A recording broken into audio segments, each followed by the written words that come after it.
एक औरत हमारे घर के सामने किराए के मकान में रहती थी। उसके 2 बच्चे थे जिनके साथ वो रोज शाम को अपनी छत पर खेलने के लिए ले आया करती थी। मैं भी हर रोज अपनी छत पर शाम को उसे देखने के लिए जाया करता था। मैं उसको इशारे करता था मगर वो इग्नोर कर देती थी। इस बात को 6 महीने गुजर चुके थे मगर वो मेरी तरफ देखती तक नहीं थी। तब मेरी उम्र 18 साल थी और तब वो मुझसे काफी ज्यादा बड़ी थी, इसलिए शायद वो मुझे बच्चा समझकर इग्नोर कर देती थी।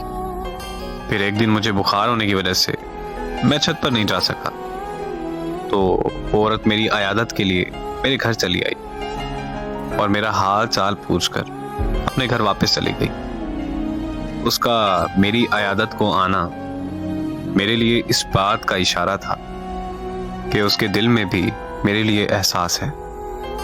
फिर जब मैं अगली शाम छत पर गया तो वो इशारों में मेरा हाल पूछने लगी। मैंने उसे इशारों में बताया कि हाँ मैं ठीक हूं, तो वो मुस्कुराने लगी। 2 दिन बाद एक पर्ची पे मैंने अपना नंबर लिखकर उसकी छत पर फेंका और फिर उसने मुझे फोन किया तो मैंने उससे अपनी मोहब्बत का इजहार किया और पूछा कि क्या वो मुझसे शादी करेगी। तो वो हंसने लगी और उसने मुझे ये कहा कि तुम अभी बच्चे हो, तुम्हें समझ नहीं है कि तुम ये कह क्या रहे हो और किस से कह रहे हो। वो कहने लगी कि तलाकशुदा औरत से कोई शादी नहीं करता और मैं तो तलाकशुदा होने के साथ साथ 2 बच्चों की माँ भी हूँ। उसने मुझे कहा कि तुम अच्छे लड़के हो, बस हम दोस्ती तक रह सकते हैं। मैंने उससे मजीद शादी की जिद की तो उसने मुझे कहा कि अगर तुमने दोबारा शादी की बात की तो मैं तुमसे बात ही नहीं करूंगी। मैं वहां पर चुप हो गया और हम दोस्त बनकर रहने लगे। हम एक दूसरे से हर बात शेयर करते थे। एक रात हमारी फोन पर बात हो रही थी कि उसने बताया कि वो घर पर अकेली है क्योंकि उसके अम्मी अब्बू शहर से बाहर गए। ये सुनते ही मैं उसके घर के बाहर पहुंच गया और उसे दरवाजा खोलने को कहा, लेकिन उसने दरवाजा खोलने से इनकार कर दिया। तो मैंने भी जिद कर ली कि मैं पूरी रात घर के बाहर बैठा रहूंगा। 2 घंटों की जिद के बाद आखिरकार उसने दरवाजा खोल ही दिया। लेकिन आज मुझे अपनी उस जिद पर बहुत ज्यादा पछतावा होता है कि काश मैंने उस दिन अपनी जिद छोड़कर उसकी बात मान ली होती तो आज वो जिंदा होती। उसके दरवाजा खोलते ही मैं अंदर चला गया। वो बहुत परेशान और घबराई हुई थी क्योंकि उसे डर था कि किसी को पता चल गया तो उसकी इज्जत खाक में मिल जाएगी और फिर उसका डर सच साबित हो गया।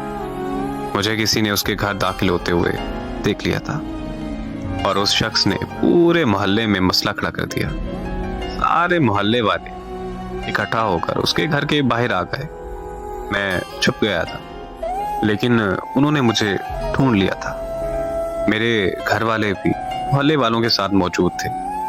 वो मुझे घर ले गए और मेरे अब्बू ने मेरी बहुत बेइज्जती की, लेकिन मैंने अपने घर वालों से साफ कह दिया था कि मैंने उस औरत से शादी करनी है वरना मैं जहर खा लूंगा और मर जाऊंगा। तो मेरे घर वाले मान गए और अगली सुबह उस औरत के माँ बाप वापस आने पर मोहल्ले में पंचायत बैठ गई। पंचायत में सब आ गए थे मगर वो और उसके माँ बाप नहीं आए।